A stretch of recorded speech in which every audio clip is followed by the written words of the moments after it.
defendant, the suspect, the accused. What does he drive? A white Elantra.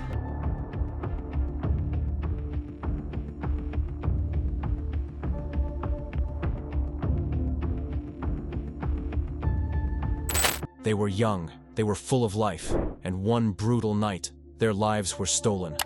4 college students, stabbed to death in their sleep. A murder weapon never found, a town left shattered, a nation gripped by fear. The true crime story that sent shockwaves across the country? It's terrifying. A killer, out there, somewhere. Ethan, Zana, Madison, and Kaylee. Beloved friends, children, gone too soon. She lit up every room. We miss her so much. Then, a shocking twist. 28-year-old criminology student Bryan Christopher Kohberger arrested for their murders. How y'all doing today? Why would someone like him do this? The maximum penalty is death or life imprisonment. Do you understand? With DNA evidence, cell phone data, and surveillance footage, the case seems solid. But is it truly open and shut? A knife sheath was found, and on it, DNA, believed to be from the killer.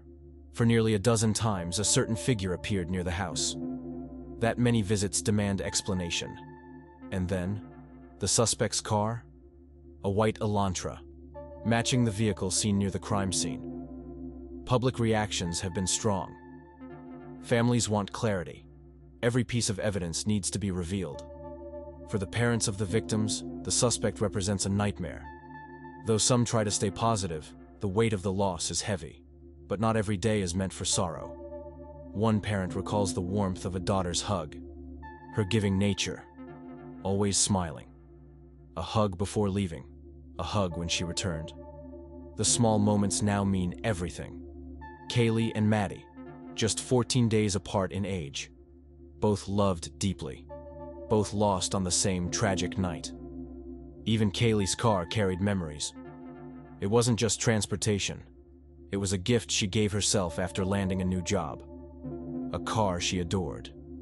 The same car her father later rode in on her birthday. Remembering. At the King Road house, Kaylee lived with close friends, Maddie, Zana, Dylan, and Bethany, along with a dog named Murphy. Just 2 weeks before the murders, a video showed them all laughing, playfully teasing each other. Their online presence was strong. Followers got to know their personalities, their humor, and their friendships. That night, Zana and Ethan attended a party at the Sigma Chi house until about 1:45 a.m. Kaylee and Maddie went downtown to a bar, then stopped by a food truck around 1:30 a.m. Laughing, filming, grabbing food together, captured on video just moments before returning home. By morning, 4 of the 6 housemates had been killed. Police later confirmed.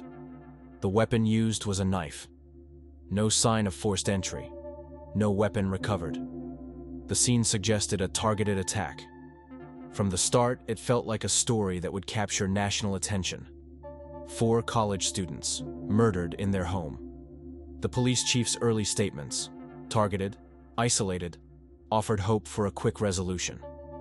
But that's not how events unfolded. Reporters arriving in Moscow described a tense community. Confusion, fear, and sorrow surrounded everyone, especially with no suspect in custody. Even university professors out for a bike ride echoed the town's pain.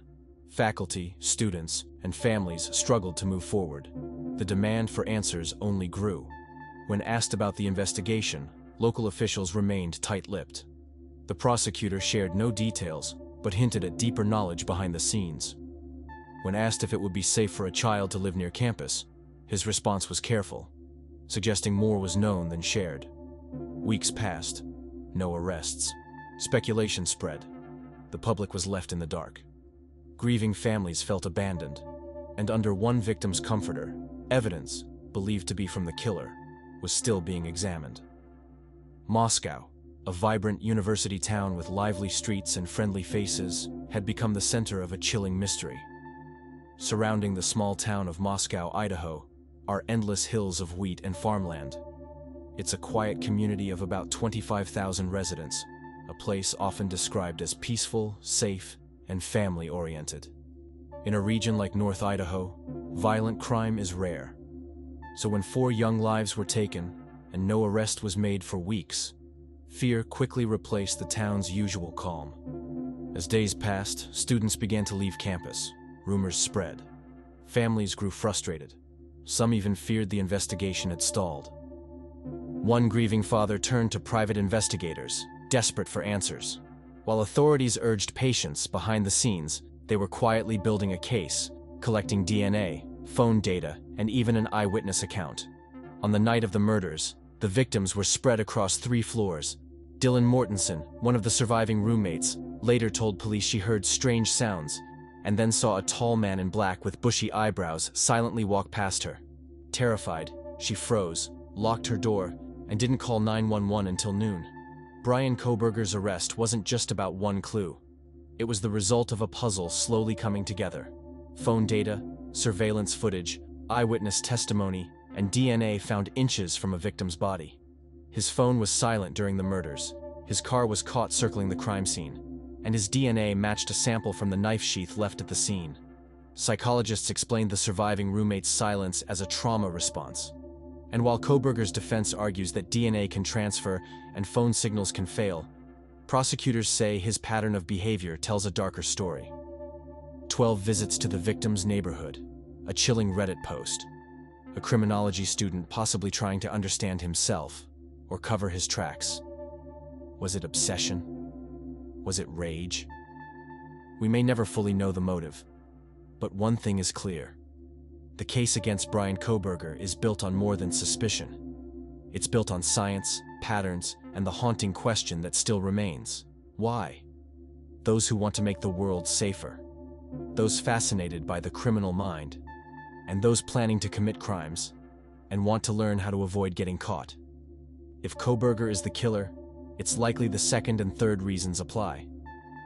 She suggests the killer was a sexual domination killer. Someone whose sadistic fantasies gave him a sense of control, power, and godlike dominance over others.